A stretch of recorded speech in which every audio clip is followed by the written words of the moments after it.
Hi everyone, পূর্বী কিচেনে সবাইকে স্বাগত। আজ দেখাবো অসম্ভব মজার মাছের টক। টমেটো দিয়ে পুঁটি মাছের টক রান্না।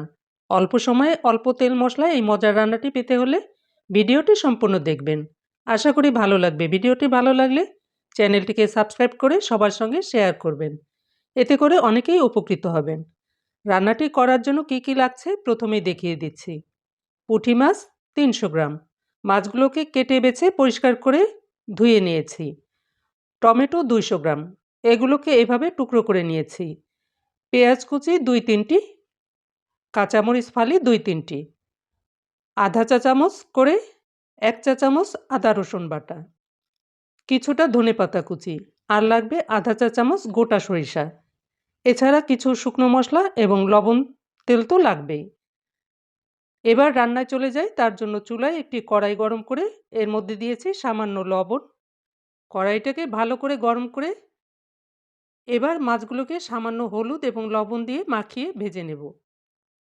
প্রথমে একটি মাছ দিয়ে চেক করে নেব কড়াইতে লেগে যাচ্ছে কিনা। মাছটা যদি লেগে যায় তাহলে আরও কিছু সময় তেলটা গরম করে নিতে হবে। এরপরে একটি একটি করে কয়েকটি মাছ আগেই ভেজে নেব। একবারে অনেক মাছ ভাজবো না, তাহলে মাছগুলি ভেঙে যাবে। মাছের এক সাইড যখন সম্পূর্ণ ভাজা হয়ে যাবে তখন মাছগুলিকে উল্টিয়ে দেব। আমি সব মাছগুলি উল্টিয়ে দিয়েছি। এরপর অপর সাইডটাকেও এভাবে ভেজে নেব। ভাজা হলে মাছগুলিকে তেল থেকে তুলে নেব।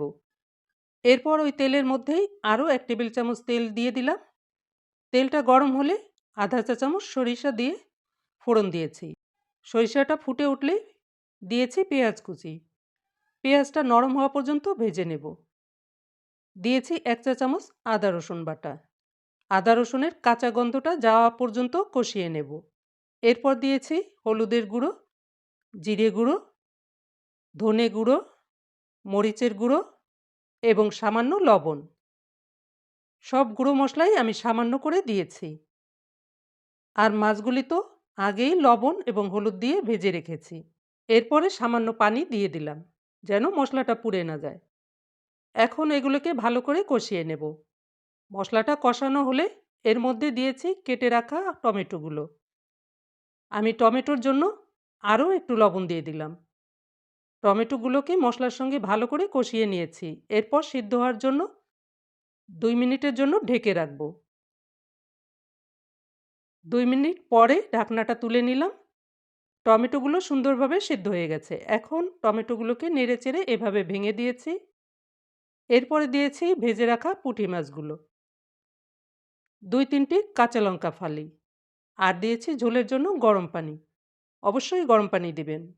এরপর দিয়েছি মজার একটি জিনিস, তেঁতুল। এখানে ২ বীজের তেঁতুল দিয়েছি। এটা দেওয়ার কারণে টকটা ভীষণ মজার হয়। এবার লবণটাকেও চেক করে নিলাম। একদম ঠিক আছে।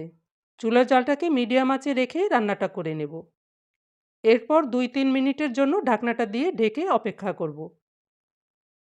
২-৩ মিনিট পরে ঢাকনাটা তুলে নিলাম। ঝোলটা আমি বেশি রাখব, তাই রান্নাটা প্রায় শেষ হয়ে গেছে। এখন ধনেপাতা কুচি দিয়ে হালকা হাতে নেড়েচেড়ে চুলার জালটাকে বন্ধ করে দিয়েছি এবং ঢাকনাটা একটু ফাঁকা রেখে ঢেকে রাখব ২ মিনিটের জন্য। ২ মিনিট পরে ঢাকনাটা তুলে নিলাম। এখন পরিবেশন করে নেব। সত্যি এই মাছের টকটা এত মজার, আপনারা না খেলে বুঝবেনই না। আর যারা খেয়েছেন তারা তো জানেনই এর মজা কত। গরম গরম ভাতের সঙ্গে দারুণ লাগে খেতে। অবশ্যই ট্রাই করবেন এবং এর মজা নেবেন। Good bye.